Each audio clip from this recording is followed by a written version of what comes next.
you know that twice a year, planet Earth flies through the Taurid meteor stream? So Tunguska 1908 exploded 5 miles up in the atmosphere with the force of about a 15 megaton hydrogen bomb. The last object caused an event known as the Tunguska Event. What it did was it blew up in the sky. It was an airburst. Fortunately, happened over an uninhabited area of Siberia. Do you believe that officials at the highest levels of our national security have unlawfully withheld information from Congress? There are certain elected leaders that had more information that I would not be surprised. Siberia, a vast region that stretches across the eastern part of Russia, has long fascinated explorers, scientists, and historians with its remote beauty. With its vast and remote landscapes, has long been a fertile ground for the development of various intriguing theories and conspiracies. It was long held that there was only one founding population, and that their route was up through Siberia. The first settlers made it to the Americas. These range from the plausible to the fantastical, reflecting human fascination with the unknown and the mysterious aspects of this expansive region. They are clearly protecting or preserving something under, I believe it's 3 miles of ice. The Tunguska Event of 1908 is a tale that sounds like something straight out of a science fiction novel. Imagine a massive explosion occurring in the remote Siberian wilderness, flattening an estimated 80 million trees across an area as vast as 2,150 square kilometers. What's even more baffling is that this colossal event left behind no impact crater, fueling decades of speculation and a variety of theories aiming to explain what exactly happened near the stony Tunguska River that day. At the heart of the scientific quest to unravel this mystery is the leading explanation that points to an airburst from a meteoroid or comet as the culprit. Picture a cosmic body, about 50 to 60 meters in diameter, hurtling towards Earth and exploding in the atmosphere with the energy equivalent to 10 to 15 megatons of TNT. This scenario is not only dramatic, but also backed by eyewitness accounts of a bright flash and a scorching hot wind. Further support comes from studies revealing microscopic glass spheres in the soil, evidence of the high-temperature melting you'd expect from such a meteoritic explosion. Yet the human mind loves a good mystery, and the Tunguska event has spawned some of the more exotic and outlandish theories.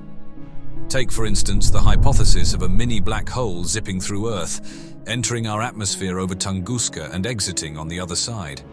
It's a theory straight out of a sci-fi thriller, complete with massive energy release and no impact crater.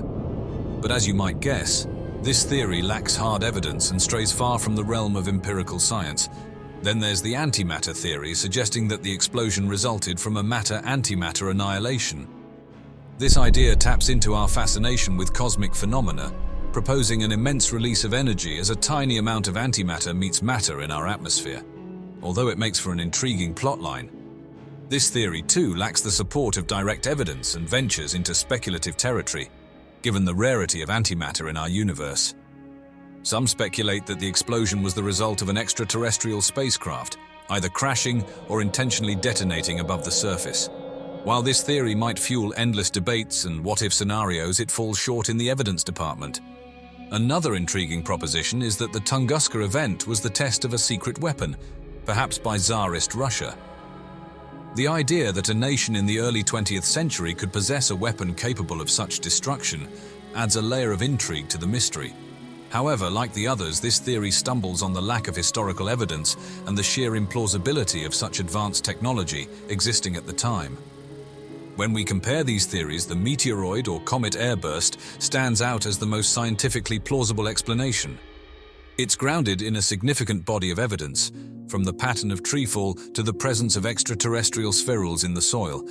This evidence paints a picture consistent with known meteorite impacts, albeit on a much larger scale. In contrast, the alternative theories, though they capture the imagination, fall short of empirical support and often contradict our current understanding of science. In the annals of history, few inventors spark the imagination quite like Nicola Tesla, a man whose vision for the future was as vast as it was ahead of his time. Among his ambitious projects, the Wardenclyffe Tower stands out as a testament to his dream of wirelessly transmitting power and communications across the globe. Situated in Shoreham, New York, this tower was Tesla's bold attempt to distribute free energy to any point on Earth and to send messages as far as Paris. Despite its potential, the project was never completed, largely due to financial woes. Tesla's claims about the tower's capabilities were grandiose, with promises of effects felt all over the globe.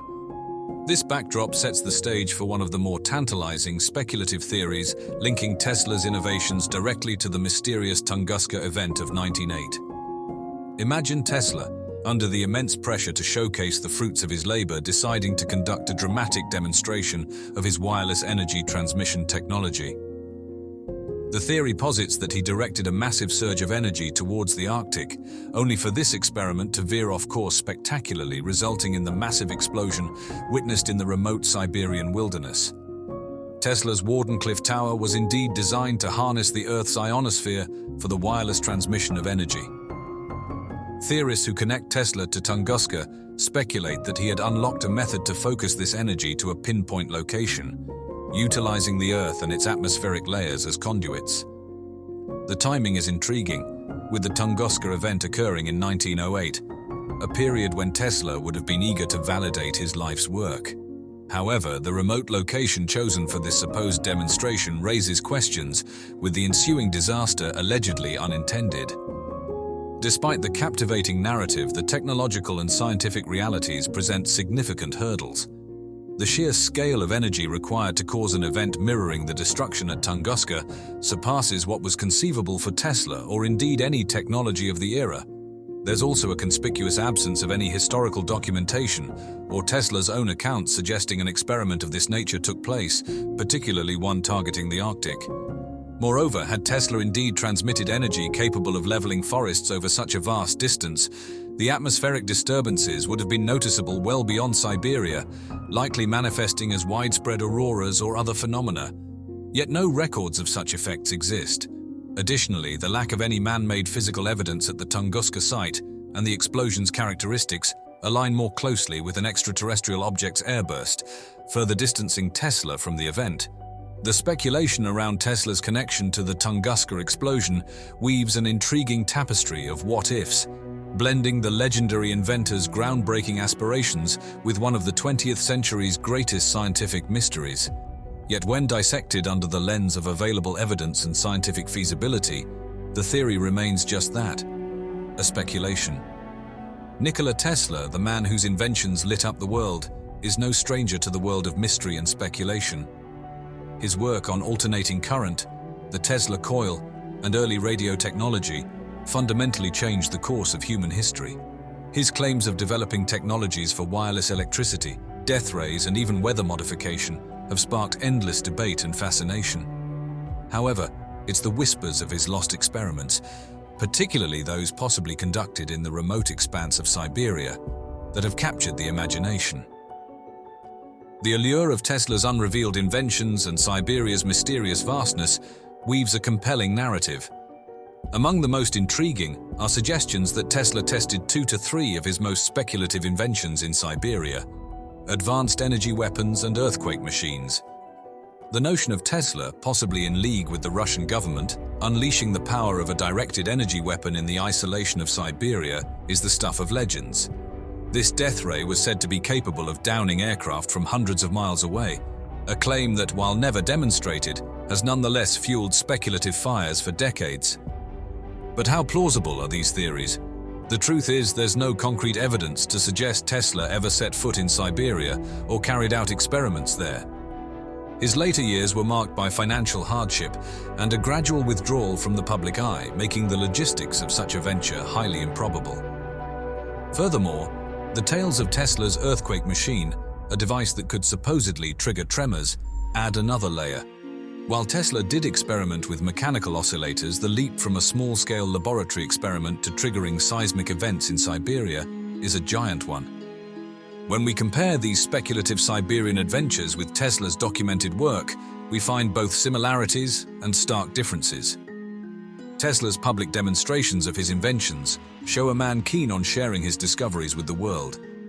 This openness contrasts sharply with the secretive nature of the supposed Siberian experiments, which remain to this day shrouded in mystery and without a shred of concrete proof.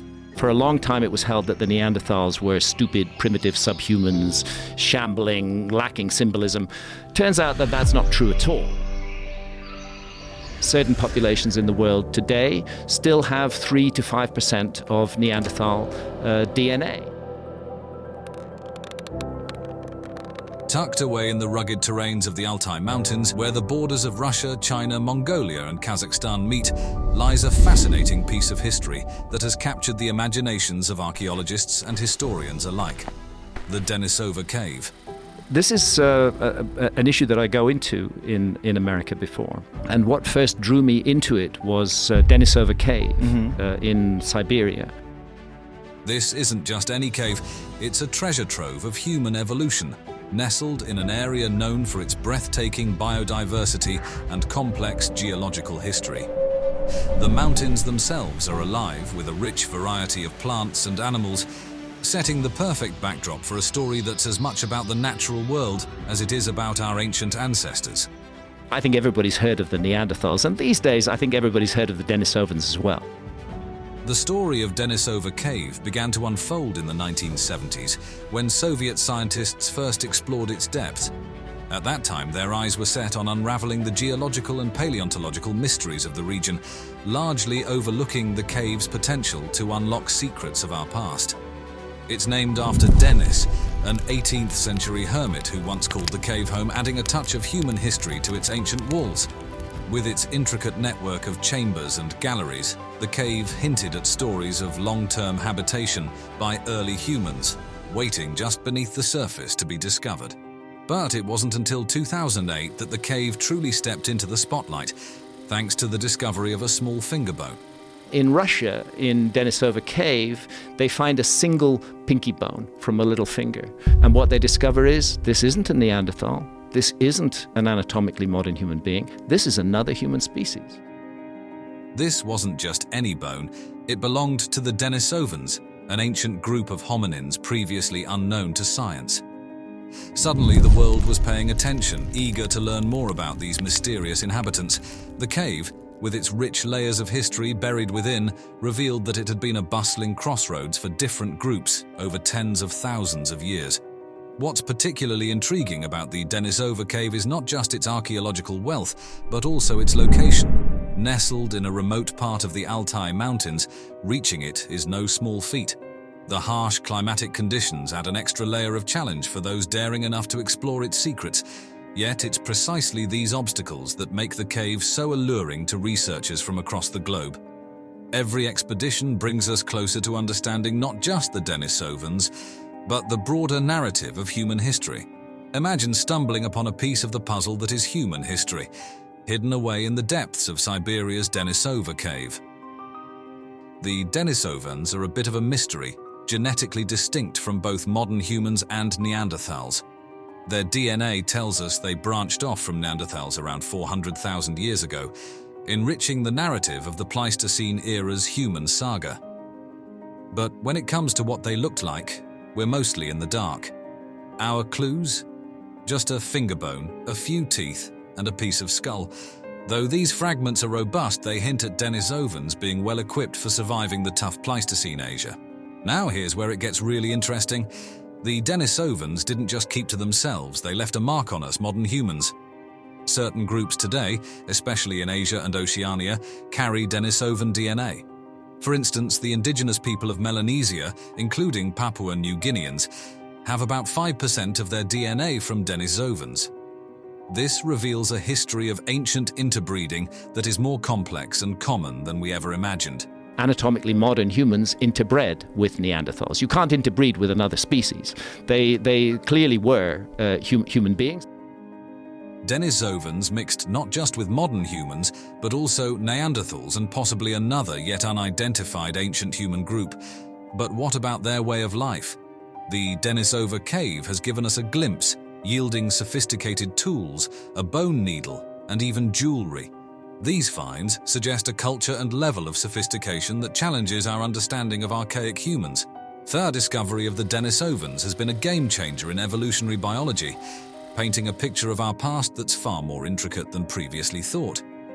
It's not just about who we are, but who we're connected to, revealing a web of interactions among ancient human species across Eurasia.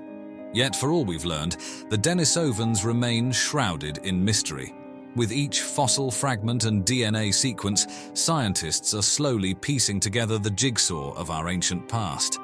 The Denisovan genome in particular continues to be a treasure trove of information, promising to unlock even more secrets as research progresses. This story is far from over. It's an ongoing journey of discovery into who we are and where we come from.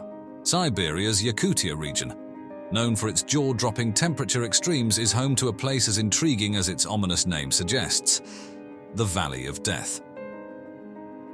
Tucked away in the northeastern part of Siberia, in the Sakha Republic, this valley is not just a testament to nature's extremes but also a canvas for mysteries that boggle the mind. What sets this valley apart are the curious metallic structures scattered across its landscape. Picture this: dome-like formations and metal objects, some peeking out of the earth as if partially buried treasures all wrapped in a mystery. Are they ancient artifacts, remnants of meteorite impacts, or something else? The truth is, we're still scratching our heads trying to figure it out. Getting to the Valley of Death is an adventure in itself. It's remote, wildly inhospitable, and the weather swings from scorching summers to winters that would give even the hardiest explorer pause. This makes studying those mysterious structures all the more challenging. Local folklore adds layers of intrigue to the valley. The Yakut people have tales that could make your hair stand on end, associating the valley and its metallic mysteries with danger and otherworldly energies. According to legend, these structures could wield unknown powers, causing illness or worse to those who dare too close. While these stories add to the valley's mystique, they remain unverified whispers of the past. Scientists, on their part, have theories that could explain the existence of these structures. Some suggest they might be the aftermath of meteorite impacts, pointing to Siberia's history with celestial events like the famous Tunguska explosion. Others speculate they could be the work of ancient humans or a civilization lost to time, leaving behind these puzzling artifacts. But here's the rub. Actually exploring this area is incredibly tough. The extreme climate, the area's seclusion, and the sheer lack of infrastructure make sustained research difficult. This scarcity of empirical data means much about the Valley of Death remains a tantalizing mystery. This shroud of mystery isn't just a magnet for scientists. Historians, paranormal enthusiasts, and even adventurous tourists are drawn to its secrets. The allure of uncovering more about Siberia's ancient past and its uncharted territories is irresistible. As technology and exploration methods improve, who knows what secrets we'll unearth from the Valley of Death. Until then, it remains one of Siberia's most captivating enigmas. A place where history, legend, and science converge in the most mysterious of dances. Let's dive into one of Siberia's most mind-boggling mysteries, the Tunguska Event of 1908. Imagine a blast so powerful it flattens 80 million trees over an area of 2,150 square kilometers. That's exactly what happened near the Podkamenaya Tunguska River in central Siberia on June 30th, 1908. This wasn't just any old explosion, it was roughly 1,000 times mightier than the Hiroshima atomic bomb. The shockwaves from this colossal blast were felt up to 2,000 kilometers away. People at the time reported seeing a bright blue light, almost like a second sun, followed by a series of booms that were strong enough to knock folks off their feet and shatter windows hundreds of kilometers away. Fast forward to 1927, and enter Leonid Kulik, a Russian mineralogist who was the first to scientifically investigate the site.